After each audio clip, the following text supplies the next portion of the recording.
Hey there, I'm Isaac from Opzer.co, and in this video, I want to share how you can create as many invoices as you want instantly in Xero just from checking boxes in a spreadsheet. I'll share how you can do this in a simple tool called Make, how to handle when you have multiple items, and how to attach those invoices to the right contact in an automatic fashion. With that, let's get into it. So here I have Xero already created, and I want to quickly share with you what the other assets look like. So we have a Google Sheet that's pretty simple, just 5 columns with contact name, description. I should probably just call this descriptions, just because we're going to do this with multiple line items in a second example. And I have status. In status, I have just like not ready, ready, and invoice, and you'll see why I do this is such that I can potentially trigger this. I can manipulate or control when to trigger this properly. So just for the example here, let's just say Opzer live, and we have a particular service, and we have one of those services, and it's $100. Okay, let's say it's not ready for now. I don't want to trigger it just yet, but I'm gonna go to Make and show you how I've done this particular simple example of creating the contact, creating the invoice, and updating the Google Sheets back again to show that it is done. So the way I've done this is I have a Google Sheets module, a Google Sheets step that's searching for rows in that particular spreadsheet, and it's looking specifically when the status is ready and when the contact name exists. I have just the contact name exists as a buffer, if you like, just to make sure that there's actually data available in the sheet. I could also make sure that the other columns have some data available if I wanted just to be safe. But for the sake of this example, I'd say this is enough. If I try to run this module, you'll realize this actually it's able to run step by step. I can test each step at a time. And here it's telling me, hey, I found nothing with your criteria.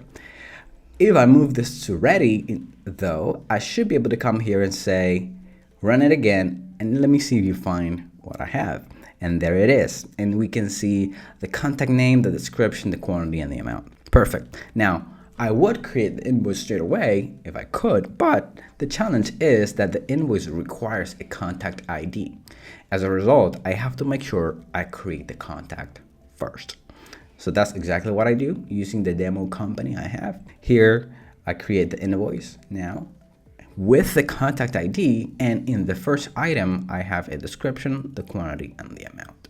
It's worth noting that right now I just have one item mapped, but in the following examples, we're gonna see an example, the redundant words there, but we're gonna see an example how to actually create as many line items as you want in the spreadsheet. Last but not least, I wanna make sure I update this to invoice, because if I leave this as ready, when this runs again, it's gonna pick that invoice again, and the system's gonna break.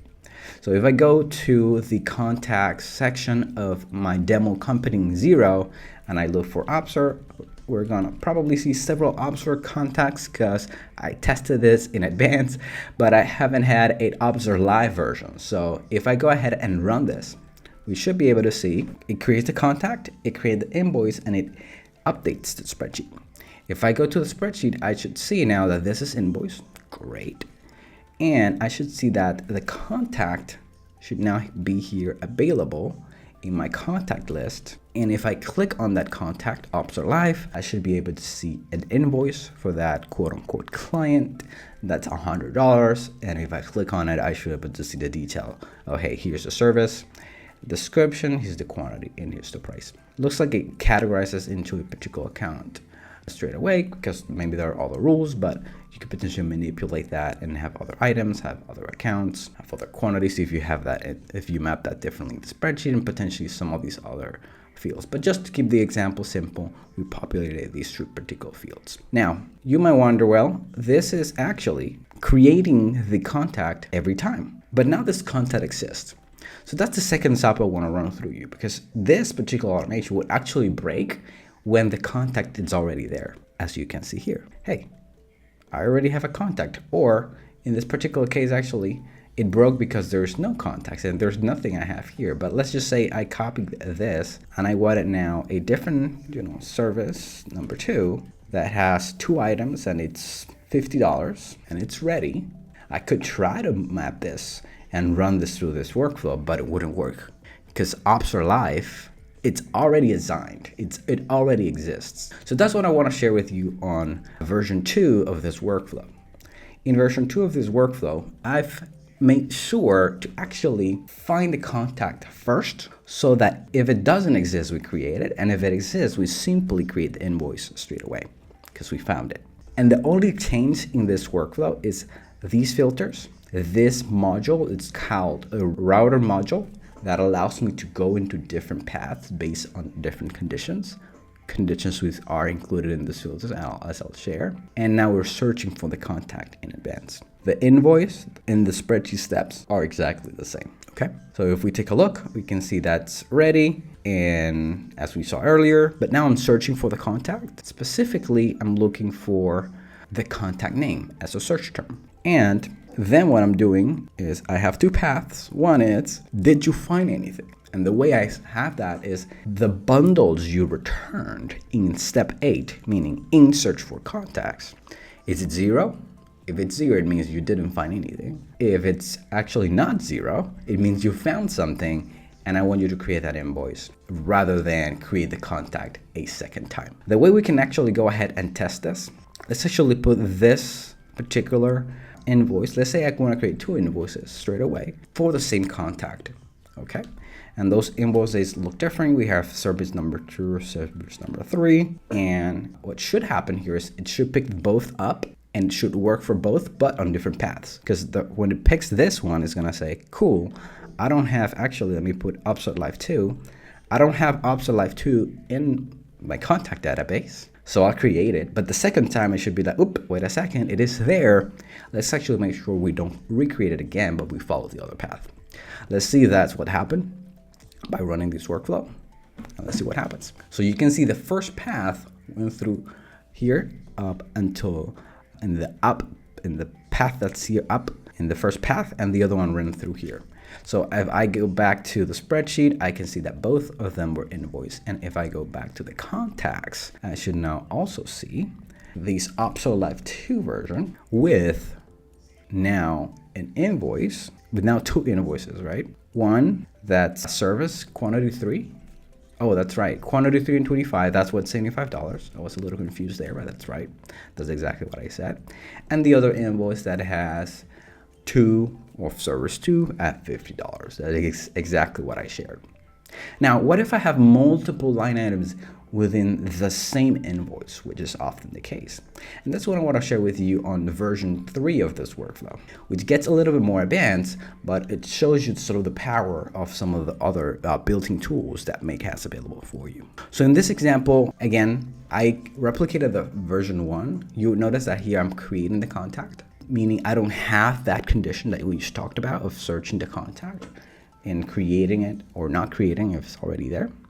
You may want to expand to have both that condition from version 2 or that logic from version 2 and this from version 3, but just for demonstration purposes here, I just wanted to keep it simple and show you that these 3 steps are effectively mapping or creating an array or a bundle of items based on a comma separated value of the columns in the spreadsheet. Let me explain what I mean. This is first splitting the descriptions by comma, the quantities, and the amounts. What that means, if I say this is service, I have service as line item 1, service number 2, and service number 3 as 3 line items, and I have 1, 2, 3 of their respective quantities, and I have 100, 50, and 25. This should tell the system, hey, I split this up first. So I have 3 things: service with quantity 1, line item amount 100, and so on and so forth. Let's actually do this for a new contact, so live number 3, and let's put this as ready to test. It's worth noting that after I split this up, this returns me like mini lists, right? Like this splits up the description so that I have now service 1, service 2, service 3. We'll see what that looks like. So this repeated module essentially is going to make sure that I run this for as many values as I have in the spreadsheet. In this example, I have 3, right? I have service number 2, and service number 3. So I want to make sure this runs 3 times, and I don't want to put a fixed value like 3 because I want to make sure I'm able to put 4 line items, or put 2 line items, or put 10 line items, or however many I want. And then we are aggregating an array that has the structure that the line items from the invoice want, and that I am mapping specifically the E value from that list, meaning this is going to run, and the first time is going to create the first item with service number 1, its value, its quantity, and its amount. Then service number 2, its item as an amount, and it's going to give me a bundle of line items that then I'm going to give the invoice step to have it all. This is just a quick explanation of what this does, but if I run it, we should actually see it in action, and we should be able to see the logic at each of those steps. So you can see here the description. As I said, I have 3 services, 3 quantities, and 3 amounts. Here I'm running this 3 times because those have 3 values. And here I'm returning a quote-unquote array that has the exact structure that the invoices want, but it's mapping, for example, the first item is the service, the second item is the service 2. And the third item is the service 3. And now I can create that invoice. So if we go back to the spreadsheet, we should see this now as invoiced. And if I go back to contacts and I look for Opzer Live 3, I should be able to open up that invoice and see those various line items mapped accordingly, as you can see here. So there you have it. That's a way in which you can very easily create invoices from Xero instantly just from a spreadsheet. If you also use QuickBooks as your accounting software, you're curious to see if with a tool like Zapier you could do something similar like this. The use case is similar, but the execution is very different. And I recorded a video in which you can learn how to do this similar use case, but with QuickBooks and Zapier, which you can watch here. So I'll see you on the next one. And until then, stay efficient.